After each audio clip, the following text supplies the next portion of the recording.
হচ্ছে আপনার star of India group ছিল, একটা সিভিলিয়ান টাইটেল ছিল, আর একটা ছিল রয়্যাল টাইটেলস। সিভিলিয়ান টাইটেলস ছিল যেরকম রায় বাহাদুর ইত্যাদি, এগুলো মানে কাউকে রেকগনাইজ করার জন্য দেওয়া হবে, they are not royal titles. আর সিভিলিয়ান রেকগনাইজ টাইপের টাইটেল ছিল ওবিই, সিআইই আর গ্র্যান্ড সিআইই। তো সিআইই ছিল companion of the Indian Empire, আর গ্র্যান্ড সিআইই ছিল grand companion of the Indian Empire. যেমন গ্র্যান্ড সিআইই দেওয়া তো তাদেরকে, যেরকম ভাইস রয়, লাট সাহেব, ছোটো লাট সাহেব, তাদেরকে গ্র্যান্ড সিআইই উপাধি মানে ইংল্যান্ড থেকে আসতো। মানে they are not royal title, they are administrative titles, মানে আমলা কেন্দ্রিক। এবার ধরুন আমাদের বাংলাতে কিন্তু স্বাধীন রাজা কেউ ছিলেন না। স্বাধীন রাজা কোথায় ছিলেন? সব থেকে বড় ছিলেন নেপালের মহারাজা, যিনি নদী স্বীকার করেছেন ব্রিটিশ সাম্রাজ্যের কাছে।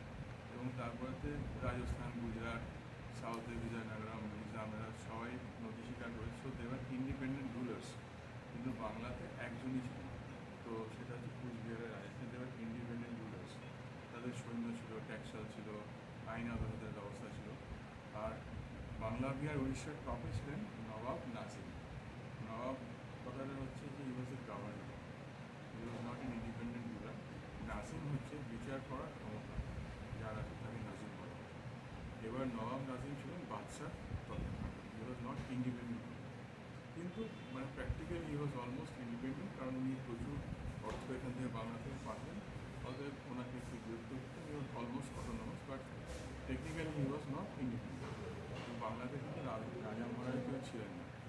এবার তো ব্রিটিশরা যখন সাম্রাজ্য বিস্তার করলো, তখন কিছু কিছু ব্যক্তিকে তারা রাজা উপাধি দিতে শুরু করলেন, রাজা, মহারাজা, মহারাজ ইত্যাদি।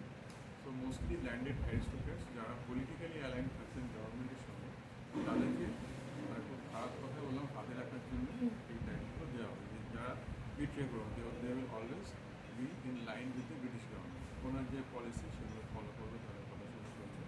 তো মোস্টলি এরকম হতো। আপনারা জানেন যে কলকাতায় অনেক টাইটেল হোল্ডার ছিলেন যারা অ্যাকচুয়ালি ল্যান্ডেড অ্যারিস্টোক্র্যাট ছিলেন না। যেমন আমি নামটা বলতে চাইছি, যেমন দুর্গা পুজোর তারা ফেমাসলি করেছেন, বলার দরকার নেই। So they were not very famous people, they were not very famous people, they were infamous people. এবং আমাদের মুর্শিদাবাদে যত টাইটেল হোল্ডার ছিলেন, they were all, এরা কিন্তু সবাই বহিরাগত ছিলেন, ওরা কিন্তু বাঙালি না। দুটো ফ্যামিলি অ্যাকচুয়ালি বাঙালি, একটা হচ্ছে আমরা চট্টোপাধ্যায় আছি, আমরা রায় লিখি, আর একটা হচ্ছে মহারাজা নন্দচন্দ্র নন্দী ফ্যামিলি। এছাড়া যত রাজা মহারাজা মুর্শিদাবাদে দেখবেন, দুধগড়িয়া, নাহার, নন্দা, এরা সব রাজস্থানে ছিল। তো যাই হোক, বাই দ্যাট টাইম মানে আমাদের যখন টাইটেল হয়, ততদিনে কাশিমবাজারে একটা বিরাট প্রতিষ্ঠিত মহারাজা কাশিমবাজার ছিলেন, যারা হচ্ছে মানে নন্দচন্দ্র নন্দীর ফ্যামিলি। এবং তাদের ইতিহাসটা কিন্তু আলাদা, যদি আপনি দেখেন তো খুব একটা ইলাস্ট্রিয়াস ইতিহাস নয়। তো তার সত্ত্বেও আমাদের টাইটেল হয়েছিল, রাজা উপাধি হয়েছিল আমাদের 3 জেনারেশনে। টাইটেল হয়েছিল in recognition of charities and good deeds that we did in the society. যেহেতু অলরেডি একজন এস্টাবলিশ মহারাজা ছিলেন, তো আমাদের টাইটেলটা হওয়াটা খুব বিরল না হওয়ারই মতন ছিল, কিন্তু ইট ওয়াজ ইন্ডিভিজুয়াল রেকগনিশন। তো সেইটা একটু আমাদের একটু গর্ব হয়েছে যে যদিও আমরা পলিটিক্যালি অ্যালাইন ছিলাম না কোনোদিন, এখনও নেই, তা সত্ত্বেও রাজা উপাধি দিয়ে তাকে রেকগনাইজ করা হয়েছিল for the good deeds that they did in the society. খুব নাচছিল কথা। এবার যখন টাইটেল যখন হতো, তখন government they would give the permission to have your coat of arms.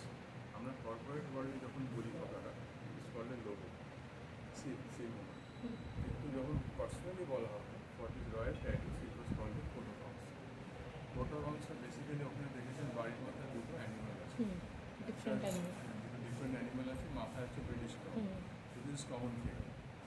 আপনারা জানেন যে ইংল্যান্ডের যারা যিনি মোনার্ক, মানে চার্লস এবং এলিজাবেথ তার ফ্যামিলি, দে আর অ্যাকচুয়ালি জার্মানস, জানেন না, জার্মান অরিজিনস। কিন্তু এই জার্মানদের সঙ্গে যখন বিশ্বযুদ্ধ হয়, তখন Germans war against the England.